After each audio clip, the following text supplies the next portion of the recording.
Thakurgaon polytechnic institute কলেজের তৃতীয় বর্ষের ছাত্র সাগর ইসলাম শুরু থেকেই যুক্ত হন বৈষম্য বিরোধী ছাত্র আন্দোলনে। গণ অভ্যুত্থানের সময় গুলিবিদ্ধ হয়ে পঙ্গুত্ব হতে হয় তাকে। অভাবের তাড়নায় এখন বাড়িতেই চিকিৎসা নিচ্ছেন কোনো রকমে। শুধু সাগর নয়, দৃষ্টিশক্তি হারিয়ে ফেলা আর শরীরে বুলেট নিয়ে যন্ত্রণায় কাতরাচ্ছেন জনি মিরাজ রাজুর মতো আরও অনেকেই। জুলাই আগস্টে ছাত্র জনতার গণ অভ্যুত্থানে স্বৈরাচার মুক্ত হলেও আহতদের চোখে মুখে এখনো চিন্তার ভাঁজ।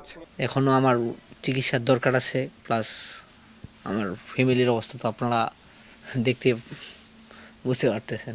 এখন আমার যেটুকু যোগ্যতা আছে সেই যোগ্যতার উপরে আমাকে যদি একটা চাকরির ব্যবস্থা করে দেয় তাহলে আমার সংসারটাও ভালো চলবে, আমারও একটা লাইফ আছে পিছনে। আমার শরীরে 42টি বুলেট আঘাত আনার পর মোটামুটিভাবে বেশ কয়েকটা বের করছি, আল্লাহর রহমতে অনেকগুলো বের করছি। এখনও আমার বাম পায়ে 4-5টা গুলি আছে।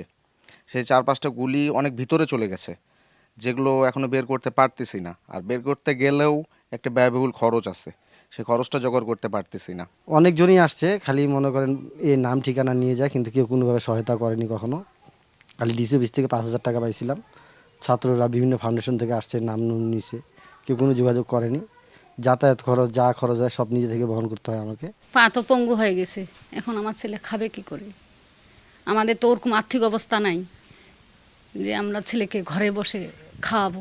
অনেক জায়গায় দৌড়াদৌড়ি করলো, তো কাগজপত্র সব উঠাইছে, ছবি টবি সব উঠাইছে, তাও মনে করেন কোনো একটা নেই, সমাধান নেই। আর্থিক কোনো সাহায্য নাই, আমাদের কোনো বাড়ি ঘর নাই, আমরা মানুষের বাড়িতে ভাড়া থাকি। ছেলে তো কর্ম করতো, একটা ব্যবসা করতো, এখন চোখের জন্য তো ওইটাও করতে পারে না। গেল 5 আগস্টের পর সমন্বয়কদের ডাকে আহত ও পরিবারের সঙ্গে মত বিনিময় অনুষ্ঠানে সব রকম সুযোগ সুবিধা প্রদানে আশ্বস্ত করা হয়। আর সেদিকেই এখনো তাকিয়ে রয়েছেন তারা। ছাত্র আন্দোলনে যারা এখানে কাজ করছে তাদের সাথে কথা হয়েছে এবং চিকিৎসার ব্যাপারটা কিভাবে আরো সহযোগিতা করা যায় সেজন্য যারা কেন্দ্রীয়ভাবে চিকিৎসার বিষয়টা দেখেন জুলাই শহীদ স্মৃতি ফাউন্ডেশন, তাদের সাথে আমি যোগাযোগ করানোর ব্যবস্থা করেছি। আশা করি সামনের দিনে আর এই সমস্যাগুলো থাকবে না। আহতদের সুস্থ করতে উপদেষ্টাদের নজরদারি প্রয়োজন বলে মনে করছেন কলেজের এই শিক্ষক। ছাত্র আন্দোলনে আহত যেসব ছাত্র আছেন তাদের বিষয়ে আমার মনে হয় অন্তর্বর্তী সরকারের সুদৃষ্টি দেওয়ার প্রয়োজন।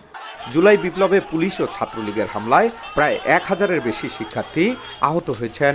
তবে জেলা প্রশাসনের পক্ষ থেকে এখনো কোনো তালিকা প্রকাশ করা হয়নি।